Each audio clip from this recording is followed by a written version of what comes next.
Without any further ado, ladies and gentlemen, I want to bring on our guest. Her name is Miss Patti Starr. Patti Starr is a world-renowned paranormal investigator who owns the Ghost Chasers, international organization founded in 1996 based in Lexington, Kentucky. Patti is also the tour guide for the immensely popular Bardstown Ghost Trek, which she started in 1997 in Bardstown, Kentucky, and the new Ghost Walk of Lexington started in 2017. Patti taught ghost hunting courses at BCTC in Lexington from 2001 to 2008. She is currently lecturing at numerous universities and libraries throughout the United States. Patti Starr, she's joining me via Zoom. Patti, are you there? Yes, I am. How are you? Thank you so much for joining me. Oh, no problem. I'm excited.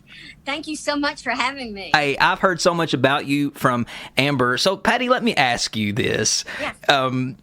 If I was to ask you what a ghost is, how would you answer that? Well, that's really a common question. It's a question that I get asked often. But I will tell you, when I answer a question, please know that question is based on my experience, on my beliefs, on my research. So the answer to this question may not be the only answer, but This is what I think a ghost is. Mm-hmm. I think a ghost is the energy that is left behind that did not complete the crossover. In other words, they're kind of stuck here in the Earth's plane until they decide, whether it be sooner or later, if they're going to complete their journey. Okay, is there a difference between a ghost and a spirit? For me, there is. For me, a spirit is that energy that after passing continues and completes the journey. And then for some reason, whether it wants to be close to the person or get close to the place where it lived, can come back and maybe have not so much an influence on that location or that person, but to be there in case they are needed. So that's my difference between ghosts and spirits. Okay, Patti, tell me what got you into this. What got you into ghost hunting? Because there had to be something that made you interested in it. Well, for many years, I just had so many wonderful things. I know that doesn't sound like something that a ghost hunter should say, but I always felt like my experience, being able to see and hear and being able to be guided. I always tell people I've learned more about life from the dead than I have the living. But I guess it all started probably when I was right around 21 after having my children. It seemed like my psychic ability became more in tune. And so then I wanted to find ways where I could share these experiences. And the only way I thought I could do that was try to get recordings through audio or video or photo. And I was really lucky. I did start getting things where I could show people and say, this is what I see, or this is what I heard, or this is what I feel. It just comes off a little bit better when you can have either visual or audio for someone else when you're trying to show them why you believe in ghosts. Not necessarily to convert anyone, but just to explain to them why you feel like that's that ghosts are a possibility. So if I was to go ghost hunting with you, can you walk me through what that might look like if we do one of your ghost walks? Well, a ghost walk or a ghost hunt? What's the difference? Tell me that. Okay. Well, a ghost walk is when you are specifically going into a location. It could be a location as in a home or a business, and you have a certain goal in mind. You may be going into a family that's having some issues that need attending, considering that they have small children and maybe they're being affected, or maybe you're going into a business. If you're just going on a ghost walk, there's instruments that I take that sometimes the spirits will come through for us. So it really all depends on what it is that we're setting up for that particular event. Now, if we are taking you on a ghost hunt, each and every ghost hunt I've ever done is different. Number one is because, when the information comes to you, you really don't know how to react. You really don't know what's in there for you. So sometimes even your preparation before you get there is different. So it really all depends. And I do know that if you were going with me for the first time, that we would take precautions. We would tap into the bright white light. I would explain some of the instruments and what they do. Yeah. And hopefully you wouldn't be scared to death. Okay. Well, let me ask you this. Is it possible to pick, because I believe this, Patti, I think that there are spirits, thousands and millions of spirits that float around the world every day. And is it possible that we can pick up good and bad spirits that could affect our personality? Okay, that's a good question. Again, I'm going to answer it with my own experience, okay? I think there's spirits everywhere. I mean, I can go into a grocery store and sometimes I get overwhelmed by so many spirits that I see.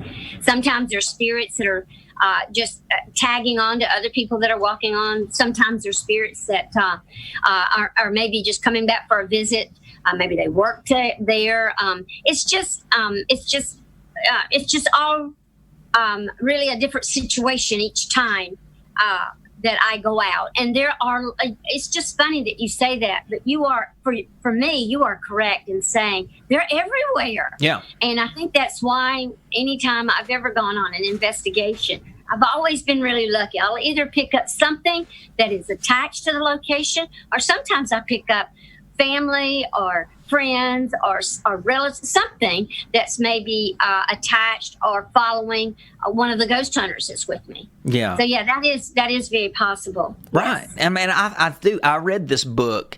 It's called Pigs in the Parlor, and I'm not really sure who wrote this book, but he was talking about the different types of spirits that exist, and he was mentioning in his book something like the jealousy spirit, the hateful spirit, all these negative spirits that people can pick up. Because have you ever been around somebody that's hateful, and if you hang around them all the time, you start noticing that you become hateful? I wonder if there's got to be something to that. So I wonder if maybe that hateful spirit jumped off of them and just jumped onto your back.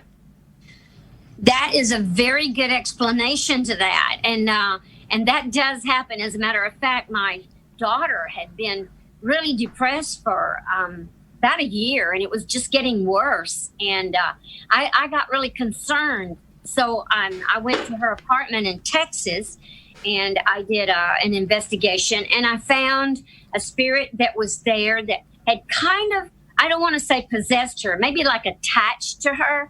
And this particular spirit had committed suicide, was very, very depressed. So with that kind of energy, it began to affect her. So we did a cleansing, and I did a crossover for this particular spirit, and she actually was able to stop taking the medication that was given to her for her depression. Yes, what you're saying makes so much sense, because I believe so much in vibes and energy, because I can feel them when I walk into a room, and Amber can attest for me. I can tell her sometimes, I can say, I don't have a good feeling, or something's not right with, and it's because somebody has brought in this energy with them, and I can usually tell when it's more bad than good. It's like I'm a Christian, so I have the Holy Spirit living on the inside of me. So I feel like that my spirit doesn't connect well with some of these spirits that the Holy Spirit doesn't like. That's what I think. And for you to be that sensitive, that makes sense, because you probably in the mornings when you have your morning prayer, you get connected to God, Jesus. That is a very high frequency and vibration. So therefore, when you go into an area and the vibration is lower, and it's, I always tell people these vibrations don't mingle. In other words, if you've got a higher vibration, the lower vibration, you may be able to feel it, but it cannot in any shape or form enter where you are in the light. It just can't, because that's like physics. It just can't happen because the energies are so different. And that's probably why you pick up on the negative so much quicker, is because it is such an opposite frequency and vibration and energy for you. And so that makes sense. All right, ladies and gentlemen, we're going to have to take a quick break. Patti, I hope you stay with us on our last segment. Will you do? Sure. Thank you very much. I'm sorry, Yes. I got to take a quick break before they cut me off. So stick with us, ladies and gentlemen. We have Patti Starr, and we'll be right back after these words on our last segment. Aloha, I'm Marcus Mariota, professional quarterback. As people of the Pacific, it is our right to be counted in the 2020 census. It's a population count that happens every 10 years and counts everyone in your home, including children of all ages. The census informs how billions of dollars in public funding are spent each year. It's confidential. You can respond online, by phone, or by mail. Shape our future, start here. Learn more at 2020census.gov. Paid for by U.S. Census Bureau. Lexington Community Radio's programming is loved by Sunrise Bakery, serving magic beans and Lavassa coffee, fresh-baked breads, bagels, cinnamon rolls, croissants, danishes, cookies, sandwiches, and much, much more for breakfast and lunch. Sunrise Bakery's breads are served in many local restaurants. We are located at 111 West Main Street, downtown Lexington. Retail hours are Thursday and Friday, 8 to 2:30, Saturday, 8 to 12. We can be reached by phone at 859-255-0304 or at velada.com for more information. Lexington Community Radio thanks Sunrise Bakery for proudly supporting true local radio.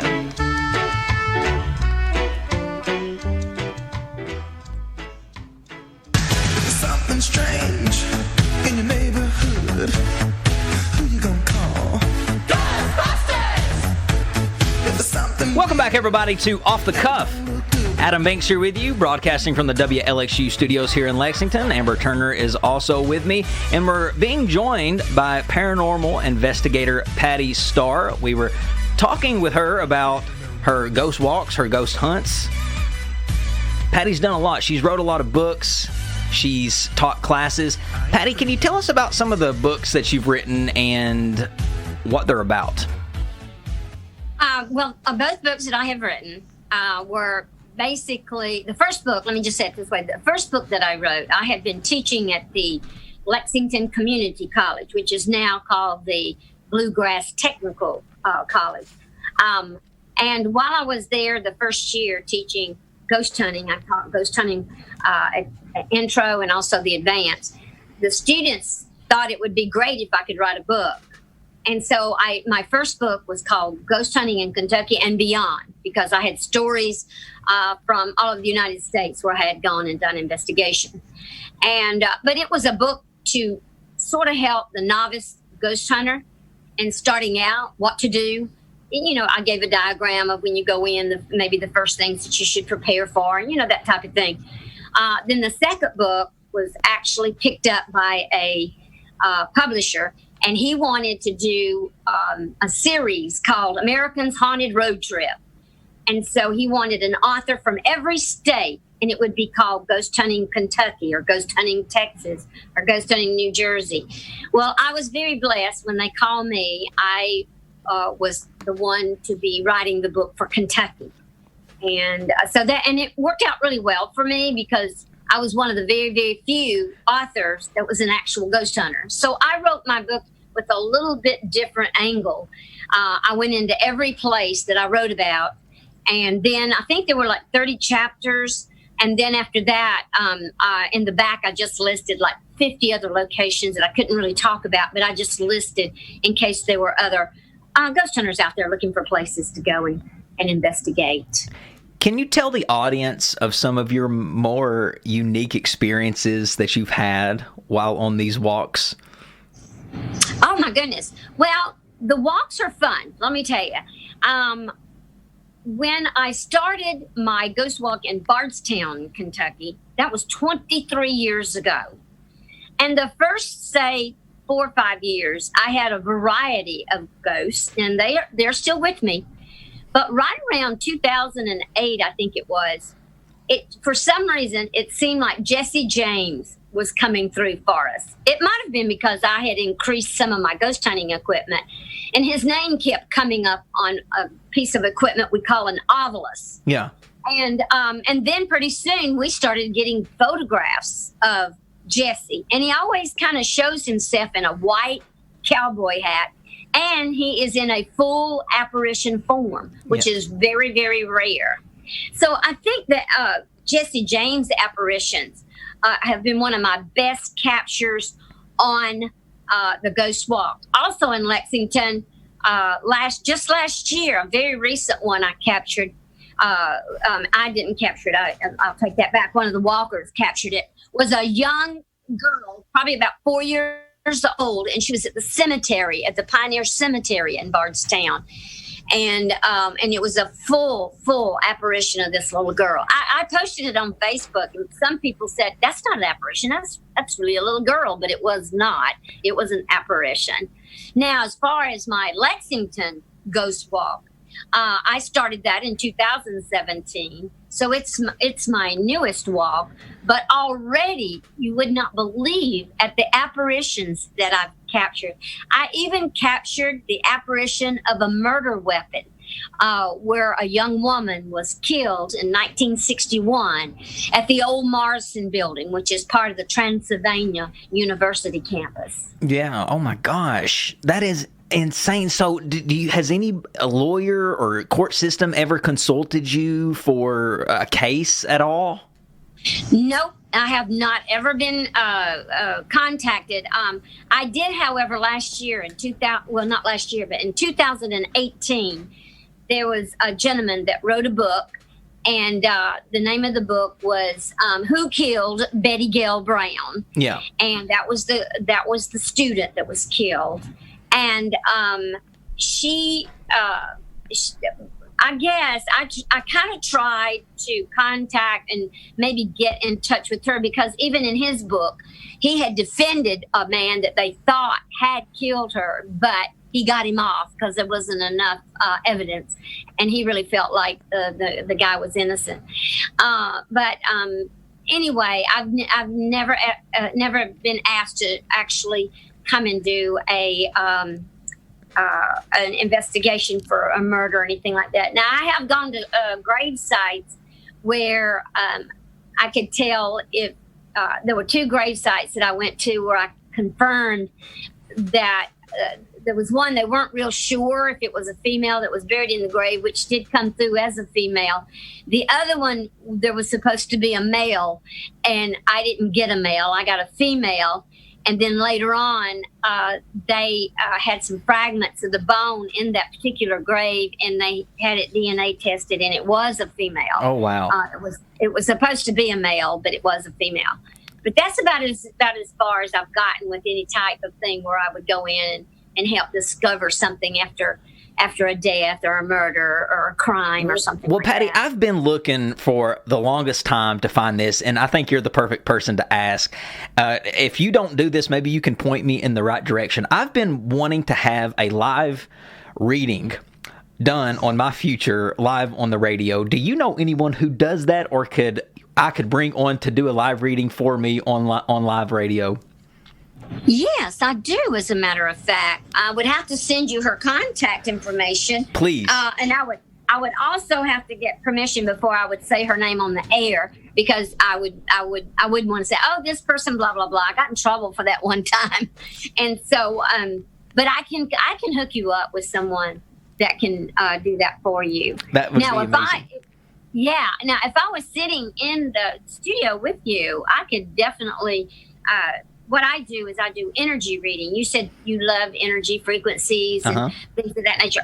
What I do is I can hold your hand and look at your hand, and then what I do is I just point out the type of energy that I see from you, and you can use that information to know whether or not what you're planning on doing or going or being is in a positive direction, because I'll be able to see that energy. Oh, we're going to definitely have to work something like that out when I can get you back into the studio. Well, Patti, we only got about 30 seconds left. Real quick, if we want to find out more information about you, how do we do that? Well, I have a website, www.ghosthunter.com.